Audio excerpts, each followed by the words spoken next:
السلام علیکم ناظرین، امید ہے آپ خیریت سے ہوں گے اور آپ دیکھ رہے ہیں ریاض الحق ویلاگس۔ ہمارے ملک میں پوری دنیا میں جس طرح چلا جاتا ہے ہمارا ملک، بہت سے حوالوں سے جان بوجھ کر شاید ایسا لگتا ہے کہ وہ پیچھے ہے یا وہ سیکھنا نہیں چاہتا۔ آج میں آپ سے جو سٹوری ڈسکس کرنا چاہ رہا ہوں وہ ہے کہ سٹیٹس، ڈیٹا اور اسٹیٹسٹکس اور یہ جو ڈیٹا بیس ہوتا ہے اس کے بارے میں۔ تو پاکستان کے اندر جو نادرا کے پاس جو ریکارڈ ہے اور جو مردم شماری ہوتی ہے اس میں کیا ریکارڈ ہے، اور نادرا کے پاس جو ریکارڈ موجود ہے اس کے اندر کیا کیا فلاز اور پرابلمز ہیں جو انٹیریئر منسٹری نے آئیڈینٹیفائی کیے ہیں، اور ایسے فلاز ہیں کہ وہ ڈیٹا بننے کے ساتھ ہی وہ ٹھیک ہو سکتے تھے، بہتر ہو سکتے تھے، لیکن وہ کئی دہائیوں سے وہ چلتے آ رہے ہیں۔ پہلے میں آپ کو وہ اعداد و شمار آپ کے علم میں لاؤں تو آپ حیران ہوں گے کہ اس ملک میں جو ہے وہ نظام کس طریقے سے چلایا جا رہا ہے۔ پھر میں آپ کو بتاؤں گا کہ ڈیٹا کی اور یہ جو ڈیٹا بیس ہوتا ہے اس کی اہمیت کیا ہوتی ہے اور اس سے پاکستان کو کیا فائدہ ہو سکتا ہے، جس طرح پوری دنیا اس ڈیٹا کا فائدہ اٹھا رہا ہے۔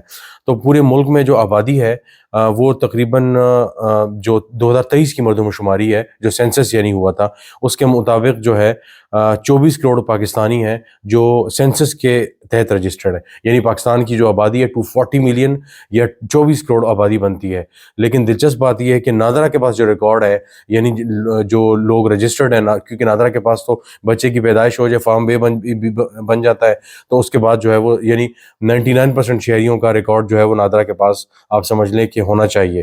لیکن یہاں پہ حیران کن طور پہ جو 16% پاکستانی ہے وہ نادرا کے ساتھ رجسٹرڈ ہی نہیں ہے پاکستان میں، جو مردم شماری کے ڈیٹا کے مطابق۔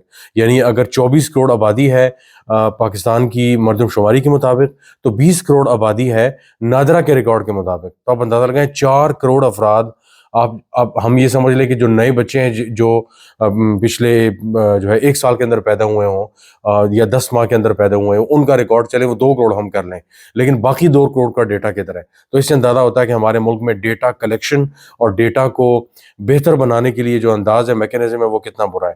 اچھا، اس کے ساتھ ساتھ جو بڑی مزے کی بات ہے کہ 1 کروڑ سے زائد ایسے افراد ہیں جن کے جو شناختی کارڈ ہے وہ ایکسپائر ہو چکے ہیں اور انہوں نے رینیو کرنے کی کوشش ہی نہیں کی، نہ وہ سمجھتے ہیں کہ ضرورت ہے۔ پتہ نہیں، شاید وہ سمجھتے ہیں کہ شناختی کارڈ کے بغیر اس ملک میں بہت سے کام ہو جاتے ہیں، لہٰذا یہ تردد کرنے کی کیا ضرورت ہے کہ آپ جائیں قطار میں کھڑے ہوں اور پیسے بھی دیں، کیونکہ پہلی مرتبہ شناختی کارڈ فری ہوتا ہے تو دوسری مرتبہ بناتے ہوئے پیسے لگیں گے، لہٰذا ضرورت کیا ہے۔ نائکوپ کارڈز اور پاکستان کی جو سٹیزن شپ ہے جو چھوڑ دیتے ہیں، جو لوگ جو شہریت ترک کر دیتے ہیں، ان میں ان کے 24% افراد کا جو فنگر پرنٹس ہیں، وہ جو فنگر پرنٹس ہوتے ہیں وہ پاکستان نادرا کے پاس موجود ہی نہیں ہے۔ 24% پاکستانی جو نائکوپ جن کے پاس ہے، یعنی پاکستان کی بھی شہریت ہے اور باہر کسی ملک کی بھی شہریت ہے، ان کے پاس وہ انٹرنیشنل قسم کے سٹیزن بھی ہیں اور پاکستان کے بھی ہیں، تو ان کے پاس وہ شہریت ہے۔ تو اس میں وہ اور جنہوں نے پاکستان کی ڈیناؤنس کر دی سٹیزن شپ، شہریت چھوڑ دی، وہ جو لوگ ہیں ان کے 24% وہ لوگ ایسے ہیں کہ جن کے فنگر پرنٹس ریکارڈ ہی نہیں ہے آپ کے پاس۔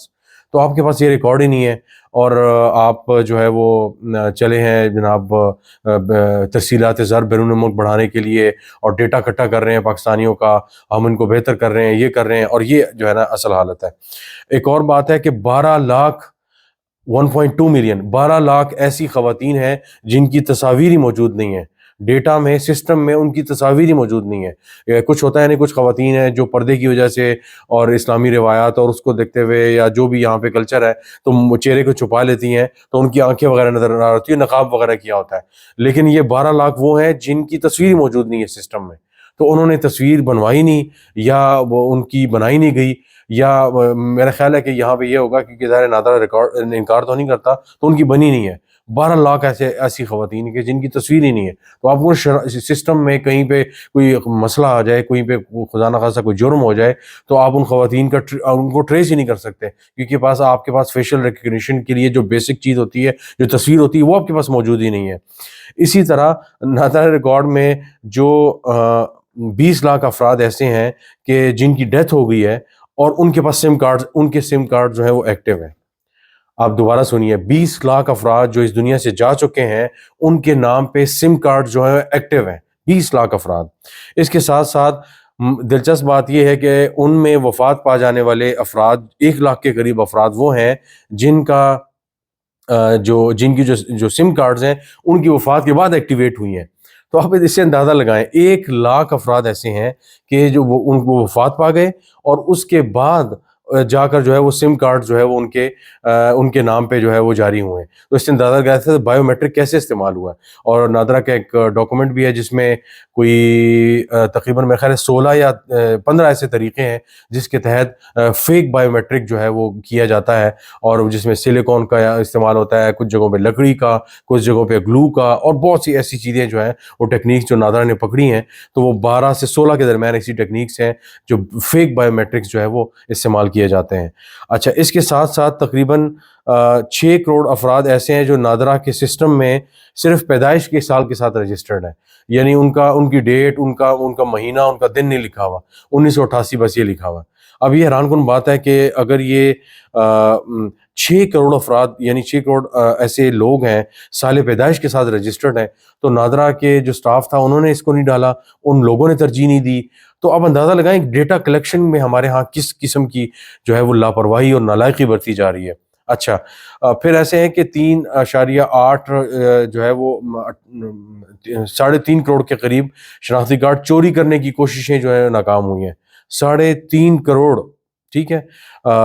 اچھا، اس کے علاوہ ملک میں 19 لاکھ افراد ایسے ہیں جو ایک فیملی کے طور پہ رجسٹرڈ ہیں. 19 لاکھ افراد ملک میں 1.9 ملین لوگ ایسے ہیں کہ ایک بندہ ہے وہ ایک فیملی کے طور پہ رجسٹرڈ ہے. تو اب یہ ایک بندہ ایک فیملی کے طور پہ کیسے رجسٹرڈ ہو سکتا ہے؟ یہ بڑا حیران کن ہے، کیونکہ جو بھی انسان یہاں پہ پاکستان میں پیدا ہوا ہے اور ظاہر ہے والدین تھے اس کے، اور وہ ایک فیملی ٹری جو ہے وہ جنم لیتا ہے آپ کے ریلیٹیوز کا، آپ کے بلڈ ریلیشن کا سارا. تو یہاں پہ ایک بندہ جو ہے وہ ایک فیملی جو ہے وہ اس کو کنسیڈر کیا گیا ہے. اور 3,882 جو شناختی کارڈ تھے، پاکستانی شناختی کارڈ تھے، وہ افغانز اور دوسرے غیر ملکیوں کے تھے، وہ انہوں نے جو ہے وہ بلاک کیے ہیں نادرا نے. تو اس میں اب یہ ساری کہانی سنانے کا مقصد یہ تھا کہ ڈیٹا پوری دنیا میں بہت زیادہ اہمیت کا حامل ہے. ایف بی آئی کے پاس امریکہ کی اگر مثال لی جائے تو پورے امریکہ کا جو ہیلتھ سسٹم ہے وہ سارا ریکارڈ، اس کے علاوہ ایکیڈیمک ریکارڈ تو ہم چھوڑ ہی دیں، کنسٹرکشن کا ریکارڈ، ہیلتھ کا ریکارڈ، روڈ انفراسٹرکچر کا ریکارڈ، یہ ساری چیزیں موجود ہیں. کس روڈ پہ کس اسٹیٹ میں کون سے حادثات ہوئے، کس قسم کے حادثات ہوئے، کون سی اس میں انجریز ہوئیں، اور اس میں کن ہسپتالوں میں لے کے گئے. پھر ان ہسپتالوں کا وہ ریکارڈ موجود ہے کہ ایمرجنسی کے جو مریض آئے تھے ان کو کون سی دوائیاں دی گئی تھیں، تاکہ ایک پیٹرن بنتا ہے کہ کن لوگوں کو کون سی دوائیاں دی گئیں جس کی وجہ سے سائیڈ افیکٹ آئے. تو ایمرجنسی میں یہ جو دوائیاں یہ نہیں دینی چاہیے، یہ جو دوائیاں یہ دینی چاہیے، یہ زیادہ پر اثر ہیں، یہ زیادہ اچھی جو ہے وہ ان کا مطلب اثر ہوتا ہے اور اس کا آؤٹ کم ہوتا ہے. اسی طرح ایکسیڈنٹ کا ڈیٹا ہو گیا، اور پانی جو ہے وہ کتنا ڈیمز میں گیا، کتنے جگہوں پہ ڈیمز پہ جمع ہوا، کس اسٹیٹ نے کتنا پانی استعمال کیا. ایک چیز کا جو ہے ریکارڈ جو ہے وہ بڑے جو ممالک ہیں وہ رکھتے ہیں. اس کا فائدہ یہ ہوتا ہے کہ ہمارے ہاں جو اتنے بڑے مسائل ہو رہے ہیں، چاہے وہ کلائمیٹ چینج کا ہے، چاہے وہ ہمارے لیے سب سے بڑا جو مسئلہ ہے وہ ہمارا آ رہا ہے کہ اوور آل پانی جو ہمارے لیے بہت بڑا چیلنج اور زندگی اور موت کا مسئلہ بن چکا ہے، ہمارے ہاں ریکارڈ سسٹم ہی موجود نہیں ہے. جماعت علی شاہ نے سارا کے سارا ریکارڈ، جو کمشنر تھے انڈس واٹر ٹریٹی کے، انہوں نے جا کے انڈیا کو سارا ریکارڈ بھیج دیا اور کینیڈا میں جا کے سیٹل ہو گئے. یہ تو ہمارے لوگوں کے حالات ہیں. اور ہمارے جو وزارت جو توانائی وغیرہ ہے ان کے پاس اس قسم کے ریکارڈ موجود نہیں ہے. کل ایک اخبار میں خبر میں پڑھ رہا تھا کہ جو نیٹ میٹرنگ سسٹم ہے، یعنی بجلی کا جو نظام ہوتا ہے، جو یعنی جنہوں نے سولر لگائے ہوئے ہیں انہوں نے وابڈا کے ساتھ نیٹ میٹرنگ سسٹم کیا ہوا ہے، تو 19-20 روپے کے حساب سے پر یونٹ کے حساب سے وہ بجلی بیچتے ہیں. یعنی وابڈا یا حکومت جو ہے وہ آپ سے وہ بجلی لیتی ہے جو آپ بجلی سارا دن سولر سے پیدا کرتے ہیں. لیکن یہ بجلی ان لوگوں سے لی جاتی ہے جو بڑے بڑے کارخانہ دار ہیں، جو 2000 میگا واٹ سے زیادہ بجلی پیدا کرتے ہیں. بہت زیادہ ہو جائے 1500-1600 میگا واٹ جو بجلی ہے وہ گھر جو ہے وہ کنال 1.5 کنال کے قریب جو گھر ہیں وہ پیدا کرتے ہیں. 2000 سے زیادہ موسٹلی جو وہ ہے جو انڈسٹریل لیول پہ جو کام جو ہے وہ کرتے ہیں. لیکن حیران کن طور پہ جو گھروں کا ڈیٹا ہے وہ منسٹری آف پاور کے پاس موجود ہی نہیں ہے. آپ حیران ہوں گے کہ پاکستان میں پوری دنیا میں سولر کا ایک کریز آیا ہوا ہے. پاکستان میں تقریباً یہاں پہ بہت سے لوگوں نے سولر لگا لیے ہیں, اور اویس لغاری صاحب کہتے ہیں کہ نہیں یہ تو لوور مڈل کلاس کا مسئلہ ہی نہیں ہے, یہ تو لیڈ کلاس جو ہے یہ سولر لگا رہی ہے, لہٰذا ہم ان پہ جو ہے نا وہ 8-9 روپے اس کی قیمت رکھیں گے, 19-20 روپے ہم نہیں رکھیں گے پر یونٹ جو ہے وہ ہمیں جو بیچیں گے یہ لوگ. تو بہرحال ڈیٹا کی جو اہمیت ہے وہ اتنی زیادہ اہم ہے. ایک اور دلچسپ بات, آخری بات آپ کو بتاتا چلوں کہ ہائر ایجوکیشن کمیشن پاکستان کا جو بہت بڑا ادارہ ہے, اس کی ایک مثال آپ کو میں دیتا ہوں کہ ڈیٹا کا ان کے پاس کیا میکینزم ہے کہ دنیا بھر میں اسکالرشپس پہ لوگوں کو وہ بھیجتے ہیں, اور ان کے ساتھ بانڈس طے ہوتے ہیں. جو بچہ ایم فل کرنے جا رہا ہے, پی ایچ ڈی کرنے جا رہا ہے, بی ایس کر رہا ہے, ایرسمس اور جتنے بھی اسکالرشپس ہیں اس پہ جا رہے ہیں, وہ چاہے ہنگری ہیں, چاہے وہ بیلاروسین اور جتنے بھی اسکالرشپس ہیں امریکہ وغیرہ پہ, تو ان کے ساتھ یہ جو ہے اوتھ جو ہے ایک قسم کا سائن کرتے ہیں, ان کے آئی ڈی کارڈ, ان کی پراپرٹیز, اور باقاعدہ ان کے ایفیڈیوٹ ان کے ساتھ سائن ہوتا ہے. یہ ملک سے باہر چلے جاتے ہیں, اور اس میں سے ہزاروں ایک قسم کے, اگر بڑا ڈیٹا دیکھا جائے تو ہزاروں کی تعداد ایسی ہے جو پاکستان واپس نہیں آئی پچھلے 10-15 سال کی اگر کمپیریزن کیے جائے. کبھی بھی یہ ایگزیکٹ ڈیٹا پارلیمنٹ کو نہیں دیتے, کیبنٹ کو نہیں دیتے. اگر انہوں نے ایگزیکٹ ڈیٹا دیا تو ان کے اوپر جو ہے طوفان جو ہے وہ امڑ آئے گا کہ جناب یہ آپ کی کارکردگی ہے. اس کی وجہ یہ ہے کہ جب یہ بچے باہر جاتے ہیں تو وہاں تو یا وہ سلپ ہو گئے یا کچھ ہو گیا, کسی طریقے سے جو پیسے انہوں نے دینے تھے وہ نہیں دے پاتے, پھر ان کے علاوہ عدالتی کارروائی ہوتی ہے. لیکن بہت سے افراد ہیں 70-80% جو پاکستان واپس آ جاتے ہیں. جب وہ پاکستان واپس آتے ہیں تو پاکستان کے اندر کوئی میکینزم موجود نہیں ہے کہ وہ بچے آئے, وہ کہاں پہ موجود ہیں, وہ کیا کر رہے ہیں, وہ کن اداروں میں پڑھ رہے ہیں, پڑھا رہے ہیں, ان کی ریسرچ کیا ہے, ان سے کیا فائدہ لیا جائے. تو ہمارے ہاں کوئی میکینزم نہیں ہے. اس کے برعکس میں کچھ امریکہ کی فیلوشپس کر کے آیا ہوں باہر دوسرے ممالک کی, وہاں پہ ان کا ایلومنائی کا گروپ بنا ہوا ہے. ہر کچھ عرصے بعد ان کی گیدرنگ ہوتی ہے, باقاعدہ طور پہ اس پہ ایک انٹریکشن ہوتا ہے. آپ کا ڈیٹا بیس ہر سال ایک مرتبہ ای میل آتی ہے کہ آپ اس وقت کس ادارے کے ساتھ ہیں, آپ کس دور میں یہ اسکالرشپ فیلوشپ کرنے گئے تھے, آپ وہ بتائیں اور اپڈیٹ کریں اپنے ڈیٹا کو. تو ہر سال اس ڈیٹا بیس کو اپڈیٹ کیا جاتا ہے. یہاں پہ ہمارے ہاں جو ڈائریکٹریز ہیں نہ اپڈیٹڈ ہیں, نہ پاکستان کے پاس ہائی ایجوکیشن کے پاس ڈیٹا ہے, نہ فارن آفس کے پاس ڈیٹا ہے کہ پاکستان سے باہر لوگ پڑھنے جا رہے ہیں تو یہ ڈیٹا جو ہے وہ کتنے لوگ پڑھنے جا رہے ہیں. فارن آفس نے ایک مرتبہ جواب دیا, ہمارے پاس ڈیٹا ہی موجود نہیں ہے کہ پاکستان سے اپنے خرچ پہ جو بچے باہر پڑھنے جا رہے ہیں وہ کن ممالک میں گئے ہیں, وہ کون لوگ ہیں, پتہ ہی کوئی نہیں ہے. تو آپ اس سے اندازہ لگائیں کہ ملک کی ترقی کی رفتار پہ ہم نے گامزن ہونا ہے, شاہراہ پہ ہم نے گامزن ہونا ہے, اور ہمارے پاس بیسک نمبرز نہیں ہے.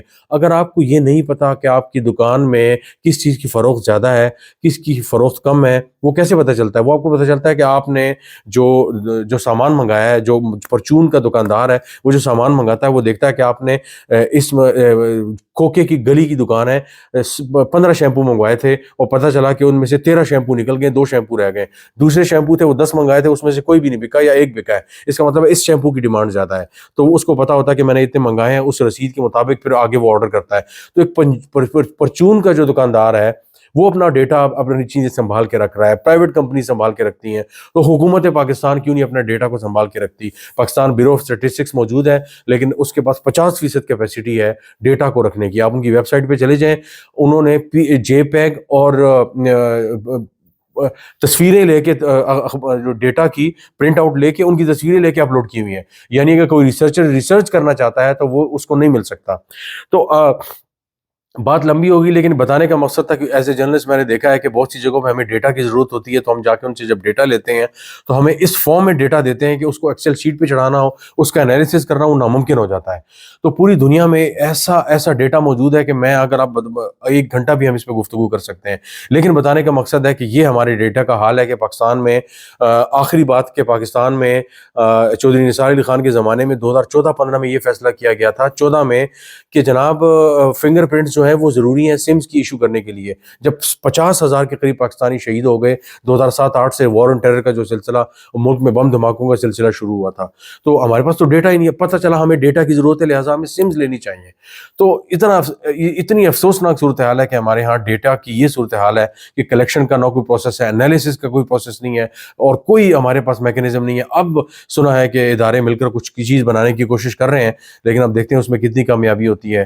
آج کے لیے اتنا ہی, انشاءاللہ آپ سے دوبارہ ملاقات ہوگی. بہت شکریہ.